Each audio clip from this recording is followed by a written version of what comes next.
تیرا گھر اور تیری سلطنت ہمیشہ تک میرے آگے قائم رہے گی۔ آج کے لیے ہماری پہلی تلاوت سیموئیل نبی کی دوسری کتاب، اس کا 7واں باب، اس کی 4 سے 17 آیات۔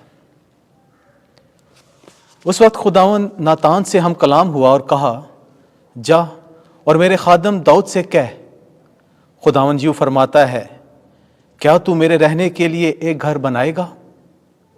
جس دن سے کہ میں بنی اسرائیل کو مصر سے نکال لایا، آج تک میں کسی گھر میں نہیں رہا، بلکہ خیمہ میں اور مسکن میں پھرتا رہا ہوں۔ تمام جگہوں میں جہاں جہاں میں اس بنی اسرائیل کے ساتھ پھرتا رہا، کیا میں نے اسرائیل کے قبیلوں میں سے کسی کو، جس کو میں نے حکم دیا کہ میری قوم اسرائیل کی چوپانی کرے، کبھی کلام کر کے کہا کہ تم نے میرے لیے صنوبر کا گھر کیوں نہیں بنایا؟ پس تو میرے خادم داؤد سے کہہ کہ رب الافواج یوں کہتا ہے کہ میں نے تجھے بھیڑ سالے میں سے بھیڑوں کے پیچھے سے لیا، تاکہ تجھ کو اپنی قوم اسرائیل کا حاکم بناؤں، اور جہاں کہیں تو گیا میں تیرے ساتھ تھا، اور تیرے سامنے سے تیرے سارے دشمنوں کو کاٹ ڈالا، اور جیسے زمین پر بڑے آدمیوں کا نام ہوتا ہے تیرا نام بڑا کیا۔ میں نے اپنی قوم اسرائیل کے لیے مقام بنایا اور اس کو لگایا، تو وہ اپنے مقام پر رہے، پس پھر وہ جنبش نہ کھائیں گے، اور نہ شرارت کے فرزند ان کو پھر دکھ دیں گے، جیسے پہلے ہوتا تھا اور جیسا اس دن سے ہوتا آیا جب سے میں نے قاضیوں کو اپنی قوم اسرائیل پر مقرر کیا۔ اور ایسا ہی میں تجھ کو تیرے سارے دشمنوں سے آرام دوں گا۔ اور خداوند تجھے خبر دیتا ہے کہ وہ تیرے لیے گھر قائم کرے گا، اور جب تیرے دن تمام ہو جائیں اور تو اپنے باپ دادا کے ساتھ سو جائے، اور جب میں تیرے بعد تیری نسل کو جو تیری صلب سے ہوگی برپا کروں گا اور اس کی سلطنت کو مستقل کروں گا، تو وہ میرے نام کے لیے ایک گھر بنائے گا، اور میں اس کی سلطنت کے تخت کو ابد تک برقرار رکھوں گا۔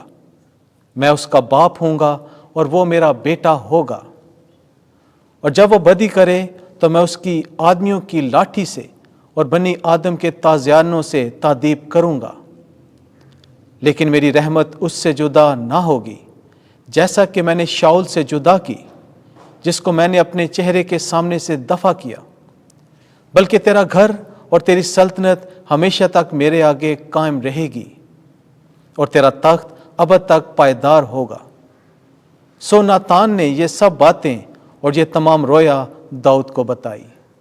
پاک کلام کے پڑھے اور سنے جانے پر خداوند کی برکت ہو۔ زبور 89 جماعتی جواب، میں اس کے لیے ہمیشہ اپنی رحمت قائم رکھوں گا۔ میں نے اپنے برگزیدہ کے ساتھ عہد باندھا ہے۔ میں نے اپنے بندہ داؤد سے قسم کھائی ہے کہ میں تیری نسل کو ہمیشہ کے لیے مستحکم کروں گا، اور پشت در پشت تیرا تخت قائم رکھوں گا۔ جماعتی جواب، میں اس کے لیے ہمیشہ اپنی رحمت قائم رکھوں گا۔ وہ مجھے پکارے گا کہ تو میرا باپ ہے، میرا خدا اور میری نجات کی چٹان ہے، اور میں اس کو پلوٹا بناؤں گا، زمین کے بادشاہوں میں سب سے اعلیٰ۔ جماعتی جواب، میں اس کے لیے ہمیشہ اپنی رحمت قائم رکھوں گا۔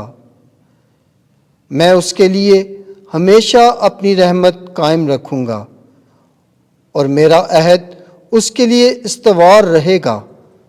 میں اس کی نسل دائمی بناؤں گا، اور اس کا تخت ایام افلاک کی مانند پائیدار بناؤں گا۔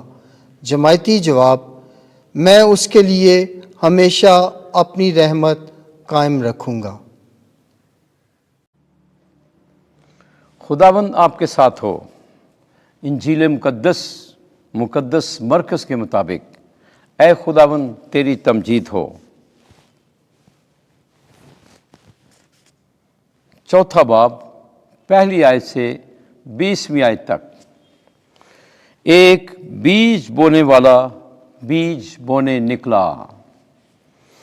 اس وقت یسوع جھیل کے کنارے تعلیم دینے لگا، اور ایسا بڑا ہجوم اس کے پاس جمع ہو گیا کہ وہ جھیل میں ایک کشتی پر چڑھ بیٹھا، اور سارا ہجوم خشکی پر جھیل کے کنارے رہا، اور وہ انہیں تمثیلوں میں بہت سی باتیں سکھانے لگا، اور اپنی تعلیم میں ان سے کہا، دیکھو بونے والا بیج بونے نکلا، اور بوتے وقت یوں ہوا کہ کچھ راہ کے کنارے گرا، اور پرندوں نے آ کر اسے چگ لیا، اور کچھ پتھریلی زمین پر گرا، اور گہری مٹی نہ ملنے کے سبب سے جلد اگا، اور جب سورج نکلا تو وہ جل گیا، اور جڑ نہ رکھنے کے سبب سے سوکھ گیا،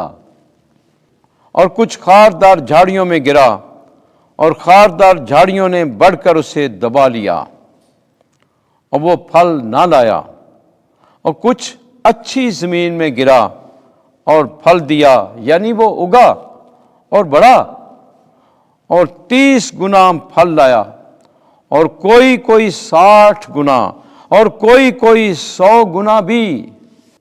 پھر اس نے کہا، جس کے سننے کے کان ہوں وہ سن لے۔ اور جب وہ اکیلا رہ گیا تو انہوں نے جو ان 12 سمیت اس کے ساتھ تھے تمثیلوں کی بابت اس سے پوچھا، تو اس نے ان سے کہا کہ خدا کی بادشاہی کا بھید تمہیں دیا گیا ہے، لیکن جو باہر ہیں ان کے لیے سب باتیں تمثیلوں میں ہوتی ہیں، تاکہ دیکھتے ہوئے دیکھیں پر نہ پہچانیں، اور سنتے ہوئے سنیں پر نہ سمجھیں، ایسا نہ ہو کہ رجوع لائیں اور مغفرت حاصل کریں۔ پھر اس نے ان سے کہا، کیا تم یہ تمثیل نہیں سمجھتے تو سب تمثیلوں کو کیوں کر سمجھو گے؟ بونے والا کلام بوتا ہے، جو راہ کے کنارے ہیں جہاں کلام بویا جاتا ہے، یہ وہ ہیں کہ جب انہوں نے سنا تو شیطان فوراً آ کر اس کلام کو جو ان میں بویا گیا تھا اٹھا لے جاتا ہے۔ اور اسی طرح جو پتھریلی زمین میں بوئے گئے، یہ وہ ہیں جو کلام کو سن کر جلد خوشی سے قبول کر لیتے ہیں، لیکن اپنے میں جڑ نہیں رکھتے، بلکہ چند روزہ ہیں، اور جس وقت کلام کے سبب سے مصیبت یا ایذا برپا ہوتی ہے تو فوراً ٹھوکر کھاتے ہیں۔ اور دوسرے وہ جو خاردار جھاڑیوں میں بوئے جاتے ہیں، یہ وہ ہیں جو کلام کو سنتے تو ہیں، مگر دنیا کی فکریں اور دولت کا فریب اور چیزوں کا لالچ حائل ہو کر کلام کو دبا دیتا ہے، اور وہ بے پھل رہ جاتے ہیں۔ اور جو اچھی زمین میں بوئے گئے، یہ وہ ہیں جو کلام کو سنتے ہیں اور قبول کر کے پھل لاتے ہیں، کوئی 30 گنا، کوئی 60 گنا، اور کوئی 100 گنا۔ انجیل مقدس کے وسیلے سے ہمارے گناہ معاف کیے جائیں۔ اے مسیح، تیری ستائش ہو۔